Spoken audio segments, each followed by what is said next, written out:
I'm Ayden Shaw. I'm the manager of sport and recreation at Disability Sport and Recreation. I'm also the manager of the Wheelchair Rugby Victoria program. So when I first started in 2017, in pretty much my first week, I was brought down to our local competition in Box Hill and encouraged to jump in one of the chairs. So as someone that had never seen the sport, I remember walking into the stadium, just hearing this loud crash, and I think that crash is synonymous with our sport, but I had no idea what I was doing for the first probably 2 hours that I was actually in the chair and playing for the local comp. I did score a try that day, but I don't remember it very well. I think when I started was when we were just starting our local competition aligned to local clubs. So Box Hill, the Unicorns, Harlequins and Powerhouse. And that provided a real structure for how we want to run the program, and I guess giving the teams and players incentives to be aligned to a local rugby club. It also created a lot of buy-in. So over the last 2 to 3 years, we've seen great increases in our participation within the sport. And more excitingly, we've seen a lot of gender diversity and a real focus on increasing that participation through different initiatives, particularly in regional Victoria. I think as a program, we've really focused on metropolitan Melbourne for a long period of time. So I've been thrilled this year to see a real focus on regional participation. We always talk about, I guess, a pathway for our players. So the Nationals is a really crucial part of our pathway for participation for players.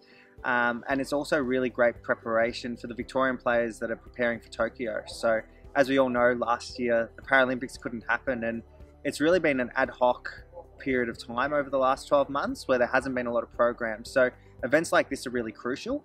It's also crucial because as a Victoria player, it gives someone an event that they're aspiring to participate in. So being able to come up to Queensland and be part of an event like this, it's a real big draw card for our program.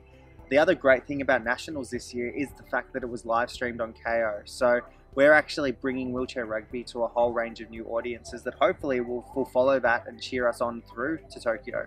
I'm really excited. I think over the next 12 months, what we're going to see is a lot of interest and awareness of the sport. There's some really great stakeholder alignment, and that's been in place really since 2019 when we rebranded the program to become Wheelchair Rugby Victoria, giving it a real entity. So I really hope over the next 12 months that between the Paralympics Games and a lot of the other initiatives we're running, that we're going to have a lot of new people trying and seeing the sport for the first time.